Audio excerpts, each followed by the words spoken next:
His name is Jeff Varazano, and he is considered the first Speedcuber. And I've got his book on how he does it. We're going to learn it step by step.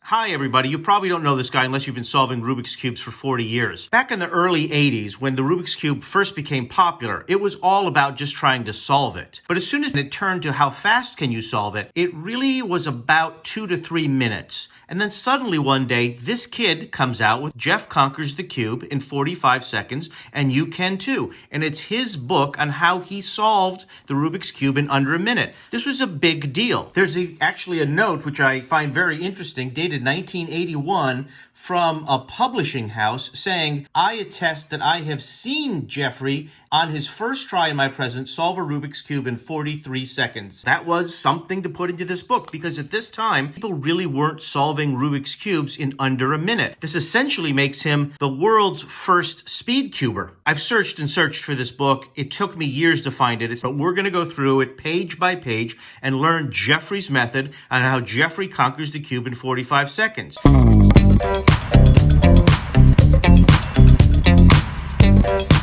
Now this first thing, if you know how to solve a Rubik's Cube, you already know, but he takes time in his book, nonetheless, to explain what is the face side, what is the left side, what is the right side, and he explains how he's going to annotate things. For example, the UR piece, the upright piece, means the up slice, the right slice, it would be this one here. Or the FL piece, the front slice, and the left slice would be this one here. And he refers to a corner piece as FUR. That would be front, upper, right. So it would be this one here. And then he explains something that was actually new at the time, which is if it says R, for example, meaning right, that means turn it right. And if he has R with an apostrophe, turn it counterclockwise. One more thing before we get going, he's not going to refer to different colors because he feels that every cube might have different colors opposite each other and so forth. He's going to refer to things as color 1, color 2, color 3, etc. What he wants in step 1 is he wants you to make an X on the top side. Now you don't have to worry about these. He just wants these 4 done. In each of his moves, he's going to show you how to put the piece right here. Since the top piece is the yellow, that's color 1 is yellow, he wants you to put yellow right here. And so he gives an example for every scenario. The first scenario is, what if you have a piece there? If you have a piece here, he says, make the following moves. Turn the right side clockwise. Turn the front face slice clockwise, turn the down slice counterclockwise, and turn the front face counterclockwise. And that puts a piece there. What if you have the piece not here, but here, as we have in this one? How do you put it here? As you can see in this step 1B, turn the front slice counterclockwise, turn the right slice counterclockwise, turn the down slice clockwise, and turn the right slice clockwise. So now his next thing is, what if you have a piece on the bottom and you want to put it on the top? Or what if it's underneath? Or what if it's here and you want to get it up here? That's his step 1C. And he gives 3 different algorithms for each single one. So if the piece is here, he wants you to turn the front clockwise, turn the down slice clockwise, and turn the front counterclockwise. And now he wants you to turn this, keep turning it because you're always working in this same spot. So for the sake of just showing the other combinations, he's saying, what if the piece you want to put here is down here? So here is how he wants you to do it. Turn the down slice counterclockwise, turn the right slice twice, turn the down slice clockwise, turn the right side twice. And that puts it there. He gives one other scenario for what if it's right there, as you can see in his book. But we're going to move ahead to the next step. Now that you have the X on the top side, he's going to want you to put an X on the bottom side, which I've already done as an example of what we're going to do in this step. So here is the cube we're going to work off of. And what he wants you to do is place the X on color 1 face down. So it's now the down slice. Whatever color is the new up slice in the center, and we're going to work on that. This is color 2. So white for us is color 2. And if you look at his book, he has all of these diagrams where he's telling you the various situations of where the 4 corners could be.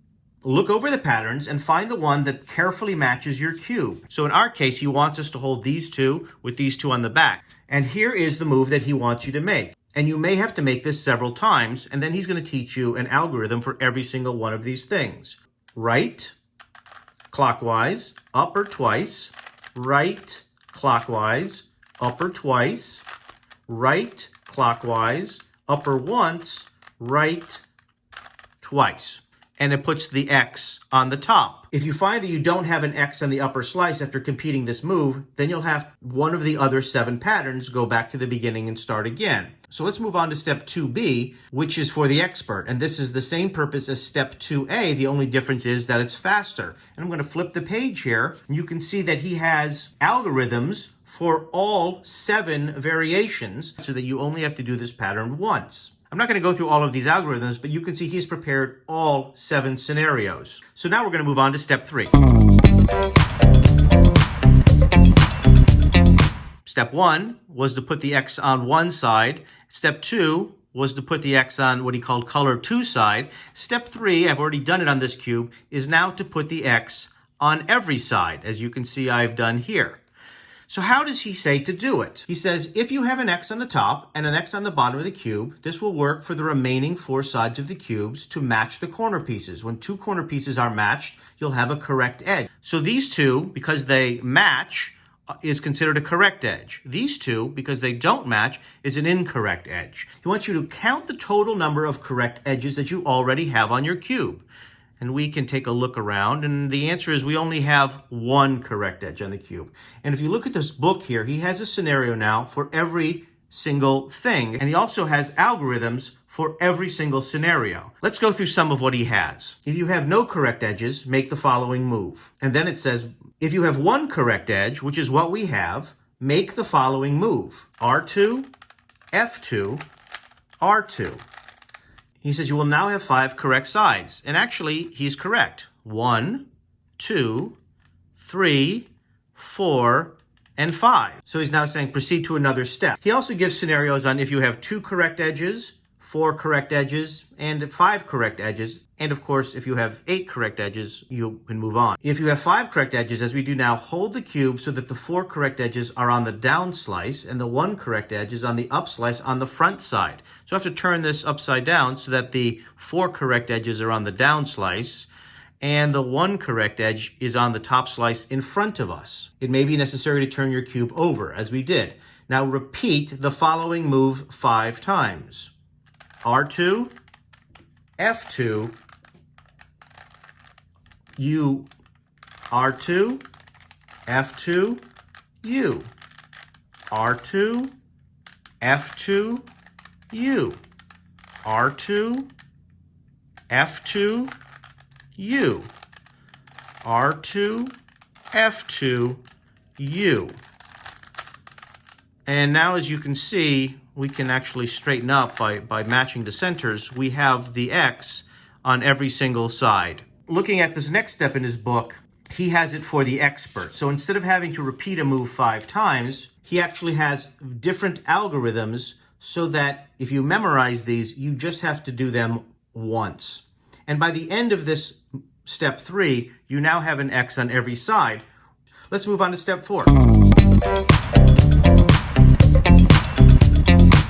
So now we're moving on to step 4, and I've already completed step 4 on this cube, and that is we're going to do the edges on the top side and the 4 edges on the bottom side, sort of like making a sandwich, where the edges match and everything. So we're going to try it on this cube, doing his method. And he explains that how it's going to work is that each time he's going to show us the move to put the upper right piece into position. So it's always going to be this spot. I guess he's going to have you do it, turn the cube, and do it again. So he wants you to look for the green red piece on your cube. And in this case, it's back here in this middle row. And he's saying if the piece is in this middle row, he wants you to turn it so it is in the front left position. So we're going to actually move that piece so it is in the front left position. And here it is, green, red, green, red. And he wants you to do the following move. Right counterclockwise, center twice, and right clockwise.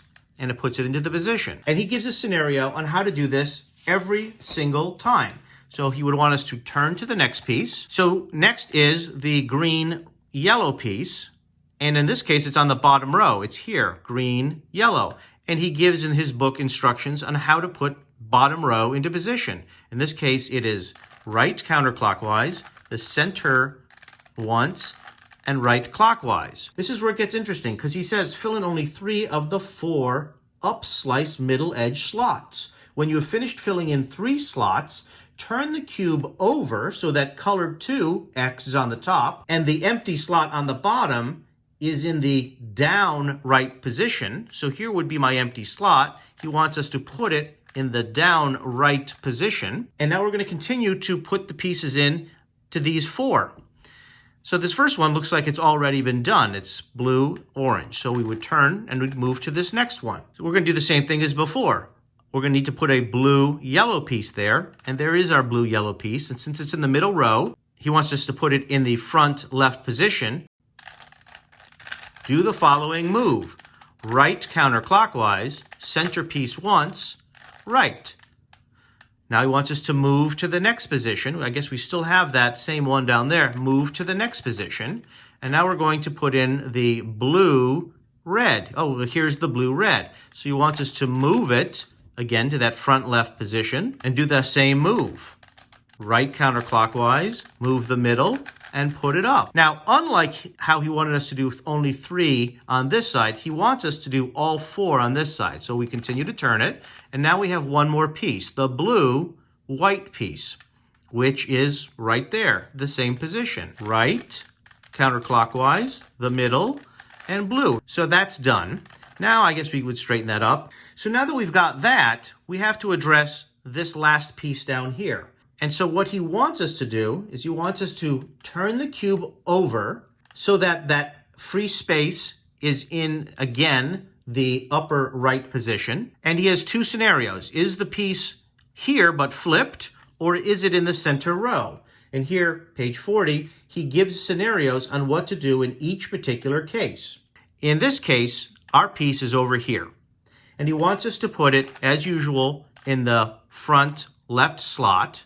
And we're going to have to put this piece up here. And if you look, he has the 2 scenarios for whether the green top piece is here or here. So we're going to do this move. Right, counterclockwise, middle, right twice, middle, right counterclockwise. I can straighten up the middle edges here, and you can see we now have this solved and this solved. And that is step 4. Moving on to step 5.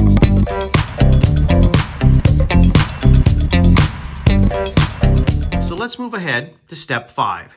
What he says here is now turn the cube so that the up and down slice are horizontal, and they are now the left and right sides. And we're going to take a look at these 4 middle edges. This one, 2, 3, and 4. He has many scenarios for many different steps on moving these 4 pieces around. And he gives a scenario for every situation. If we were to turn it, we can see that this one is in the wrong spot. It would need to be moved, and this one needs to be moved. So this one needs to be flipped with this, and this one needs to be flipped with this. And he gives every scenario, A, B, C, D, and E, for how to solve that. So in this particular case, because he wants us to flip this one with this one, and this one with this one, he wants us to put it so that the 2 need to be flipped on the top and the 2 that need to be flipped are on the bottom. This is how he wants us to do. He wants us to do the following move. He wants us to do move the middle twice in the bottom, move the middle twice on the bottom. And now that puts this particular piece in place and this one in place and this one in place and this in place. Now obviously these need to be flipped, and that is his final step, step 5F. Before I move ahead, he did have other scenarios that we can just quickly take a look at. I'm going to put this back. In this particular case, he had one where this one needed to be moved here, this one needed to be moved here, and this one needed to be moved here, which was move the center up, top twice, center down, top twice. And as you can see, it does that. So let's move on to his final step. So he wants you to be able to flip these final 2. If you have 2 pieces and they're on the same side, hold the cube so that the pieces are in the upper right and upper left positions and do the following flipping move. Right counterclockwise, turn the center, right twice, this way twice, right counterclockwise, upper twice, right clockwise, middle twice, right twice, middle once, right clockwise, upper twice. And that solves the cube. If you still had two more on the other side that you needed to flip, you would flip them over and do the same thing. It's funny to me that this was considered the most advanced, fastest way of solving a Rubik's Cube 40 years ago. And this teenager had cracked that nut and managed to write a book about it. Today we've come up with so many different algorithms and ways to solve it, and such different terminology, this method doesn't work at all. But it is fun to see how the very beginners of Rubik's Cube solve these cubes. The final thing I want to say about Jeff is, where is he today? I would love to know who he is, where he is. Jeff, if you happen to stumble across this video, I really hope you'll contact me. So the final thing I want to say is that here's a thing about who Jeff was. Jeff was a 15-year-old boy living in the Bronx of New York. The first time he conquered the cube, he was at the beach and immediately called home. His mother wanted to enclose the cube in a glass case and put it on a shelf, but a friend had already scrambled it again. He lives with his parents, his older brother, two cats, Peanuts and Lucky. As of the publication of this book, he has solved the Rubik's Cube over 6,000 times. He also has a couple of patterns. He doesn't give you the actual way to do the patterns, but he basically asks you to test your skill and see if you can figure out how to make some of these patterns. And I have videos on these patterns, so perhaps you can check my videos on how to make some of these patterns. Jeff, if you're out there, I would love to hear from you. And thank you very much for this book. Thank you for being the first Speedcuber and starting a whole generation of Speedcubers. I hope you enjoyed this video. Please tell me in the comments what you think of this video and if you have any questions. Also, on my channel, I have dozens of Rubik's Cube videos, how-tos, patterns, tricks on faster moves, speed cube solves, and much, much more. So I hope you'll subscribe. Let me know what you think. Thank you so much for watching. Thanks, everybody.